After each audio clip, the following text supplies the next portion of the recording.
Hi, this is Kaylee and Mariah, and we are here to tell you about our behavior strategy, Love and Logic. Love and Logic is a process in which children grow through their mistakes and learn from the consequences of their choices. There are two main rules to Love and Logic.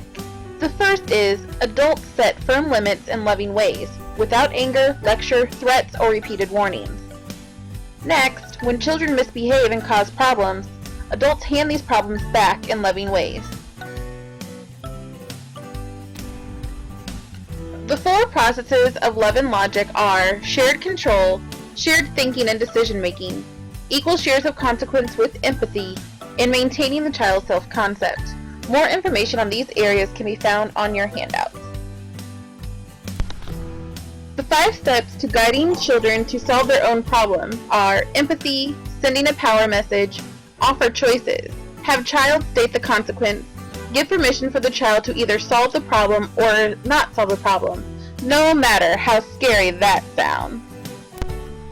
Consequences versus punishment. Consequences make the problem the bad guy, not the teacher, and punishment makes the teacher the bad guy, not the problem. Tips and tricks, enforceable statements. Always say what you are going to do, not what you think the child should do. Make sure you can actually enforce the statement you are making.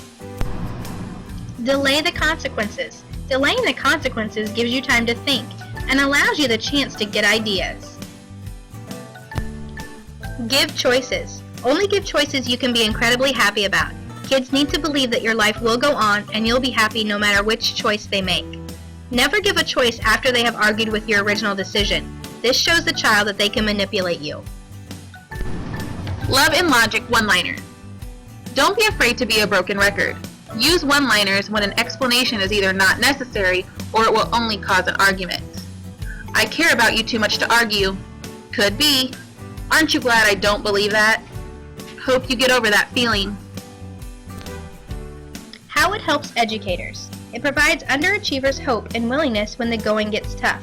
It builds positive student-teacher relationships as well as helps students own and solve their own problems. Some Love and Logic classroom expectations are, I allow my students to remain in class as long as they do not cause a problem for anyone else. If they cause a problem, I will ask them to fix it. If they can't or will not fix it, I will do something. And what I will do will depend on the unique situation. There are several core beliefs to Love and Logic. First is, I believe punishment will follow misbehavior. I believe the adult is the boss and in control. I believe they will be treated with dignity at all times. I believe adults are here to help, not judge. There are 9 essential skills to Love and Logic. First, neutralize arguing. Second, delay the consequence. 3, show empathy. 4, the recovery process. 5, develop positive relationships. 6, set limits with enforceable statements. 7, use choices to prevent power struggles. 8, quick and easy interventions. 9, guide kids to own and solve their own problems. More information about each of these areas can also be found in your handout.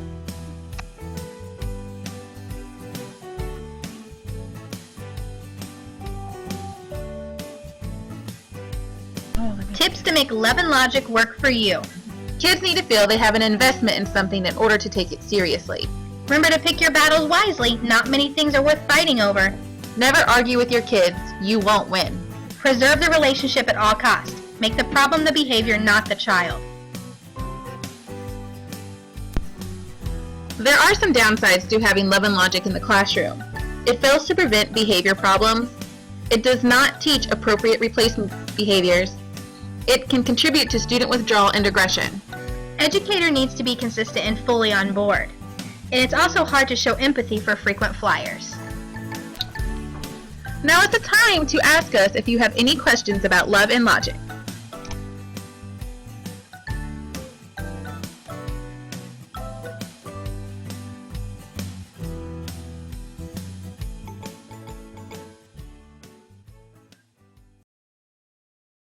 Created using Powtoon.